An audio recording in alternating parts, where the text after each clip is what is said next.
Hi everyone, so here is the question कि out of molarity and molality which one is preferred and why? Very important question, कई बार पूछा जाता है इस chapter में से.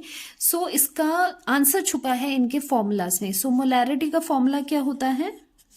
Number of moles mass upon molar mass. Elaborated वाला हम फॉर्मूला यहां पर लिखेंगे इन 2000 और नीचे वॉल्यूम आता था. वॉल्यूम किस में था यहां पर? वैसे इस फॉर्मूला में ml में होगा, वैसे लीटर में होता है. ओके.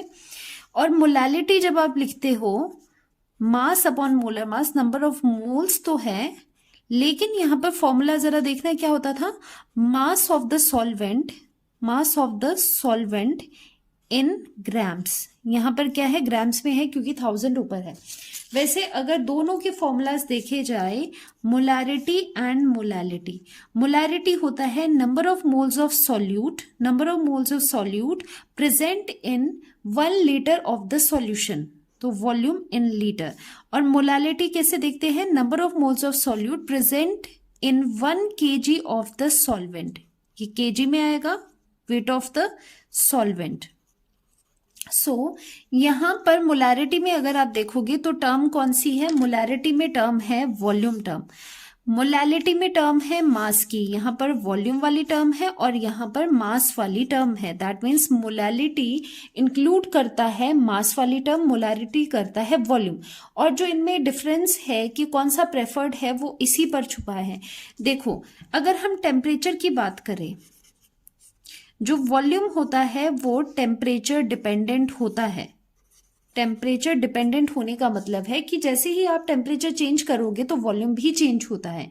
अब अगर आपको इसमें भी डाउट है तो ये लॉ होता है which is called Charles law.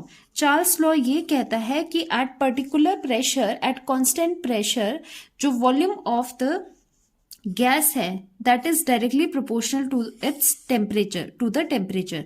जैसे ही आप टेम्परेचर इंक्रीज करोगे तो वॉल्यूम ऑफ द गैस भी इंक्रीज होता है. इसका सिंपल सा रीजन ये होता है, जैसे ही आप टेम्परेचर इंक्रीज करते हो तो जो आपके पार्टिकल्स है या फिर कह सकते हो मॉलिक्यूल्स है, उनके बीच में काइनेटिक एनर्जी बढ़ जाती है. टेम्परेचर इंक्रीज करने से काइनेटिक एनर्जी बढ़ेगी, उनका मोशन इंक्रीज होगा, जिसकी वजह से दे मूव अपार्ट, एक दूसरे से दूर चले जाएंगे, जिस वजह से एक्सपेंशन होगा, एक्सपेंशन इन वॉल्यूम होगा. वॉल्यूम इंक्रीज करता है. तो इन शॉर्ट, जैसे आप टेम्परेचर इंक्रीज करते हो वॉल्यूम इंक्रीज होता है.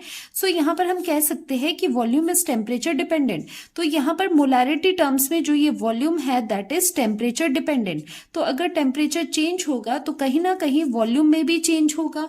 वॉल्यूम में चेंज होगा तो मोलारिटी भी कुछ हद तक चेंज होगी. सो इसीलिए ये ज्यादा प्रेफर नहीं होती है मोलारिटी. वैसे आपने मोलारिटी टर्म हर जगह पढ़ी होगी, हर एक जो सॉल्यूशन है उसकी कॉन्सेंट्रेशन हम वैसे मोलारिटी में ही करते, फिर भी ये वाला प्रेफर नहीं होता ओवर मोलालिटी. मोलालिटी सबसे अच्छा क्यों है? क्योंकि यहाँ पर मास टर्म है, एंड मास टर्म क्या होती है? टेम्परेचर डिपेंडेंट नहीं होती है. क्योंकि मास क्या बताता है कि किसी मैटर का कितना मैटर प्रेजेंट है, amount of matter present in a substance ही तो होता है मास.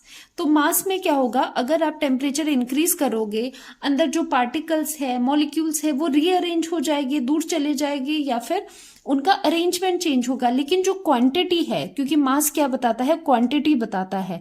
वॉल्यूम बताता है कि कितना ऑक्यूपाई किया है. यहां पर मास बताता है कितनी क्वांटिटी है. क्वांटिटी तो सेम रहेगी चाहे आप टेम्परेचर इंक्रीज करो या डिक्रीज करो. इन शॉर्ट, मेन बात यहां पर ये है, मोलालिटी में आती है मास टर्म एंड मोलारिटी में आती है वॉल्यूम टर्म, जिसकी वजह से जो वॉल्यूम होता है that is temperature dependent, varies with temperature. Temperature vary करने से वॉल्यूम चेंज होगा, वॉल्यूम चेंज होने से मोलारिटी की वैल्यू भी चेंज होगी. सो ये प्रेफर्ड नहीं होता. So molarity is not preferred, molality is preferred over molarity, क्योंकि ये मास टर्म इसमें इंक्लूडेड है. ये पूरी क्या है? मास टर्म है, और मास टेम्परेचर के डिपेंडेंट नहीं होता. टेम्परेचर चेंज होने से ये चेंज नहीं होगा. तो सबसे बेस्ट हमारे लिए मोलालिटी होती है. सो इसका रीजन ये है कि यहां पर वॉल्यूम टर्म है and this is mass term. This is volume term, volume dependent on temperature. ठीक है, एंड दिस जो मास है ये क्या होता है, does not depend on temperature, तो ये वेरी भी नहीं करेगा। सो यहां पर हम लिख लेते हैं कंक्लूजन क्या होता है इसका, conclusion is molality is preferred over molarity. Okay, बात समझ आ गई आपको? तो हमेशा ध्यान रखेंगे मोलैलिटी, बेशक आपको लगता है कि हमने कम सुना है, इसमें तो हम सॉल्यूशंस कम बनाते हैं, लेकिन मोलैलिटी प्रेफर्ड होती है ओवर मोलैरिटी जस्ट बिकॉज यहाँ पर मास टर्म है which is independent of temperature, does not change with temperature, and here is the volume term which changes with the temperature according to the Charles law, जो अभी मैंने आपको समझा दिया है। तो ये छोटी सी चीज है, कई बार देखा गया है, कई बार पेपर में ये क्वेश्चन पूछा ही जाता है। सो दोनों में से कौन सा प्रेफर्ड होगा, मोलैलिटी हम प्रेफर करेंगे, दिस इज प्रेफर्ड। लिख लेते हैं यहां पर कौन सा प्रेफर होगा, दिस मोलैलिटी इज प्रेफर्ड। यही चीज हम क्या कर सकते हैं कि जो मोलैलिटी है उसमें भी मास टर्म है, या अगर आप मोल फ्रैक्शन देखोगे, मोल फ्रैक्शन क्या होता है, नंबर ऑफ मोल्स का फ्रैक्शन होता है, तो नंबर ऑफ मोल्स में भी क्या होता है, मास ही होता है, given mass upon molar mass, इसमें भी दोनों टर्म्स मास की है। तो जो मोल फ्रैक्शन है या मोलैलिटी है वो दोनों प्रेफर होती है ओवर, अगर हम मोलैरिटी की बात करें या फिर नॉर्मेलिटी, अभी तो आपने पढ़ी नहीं है, नॉर्मेलिटी भी पर लीटर ऑफ द सॉल्यूशन ही होता है, थोड़ा बहुत चेंज होता है, वो आगे लेक्चर में देखेंगे।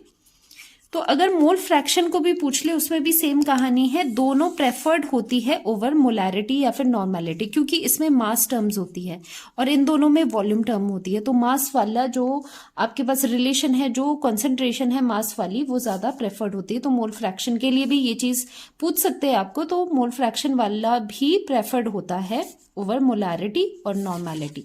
बाकी ये चीजें कर चुके हो आप, मोलैरिटी, एक लास्ट रहेगा नॉर्मेलिटी, जिसे हम नेक्स्ट लेक्चर में कवर करने वाले हैं। वो लास्ट कॉन्सेंट्रेशन टर्म है, उसके बाद सॉल्युबिलिटी पर हम मूव करेंगे। सो ये अच्छे से पढ़ लेना, मिलते हैं नेक्स्ट लेक्चर में, बाय बाय।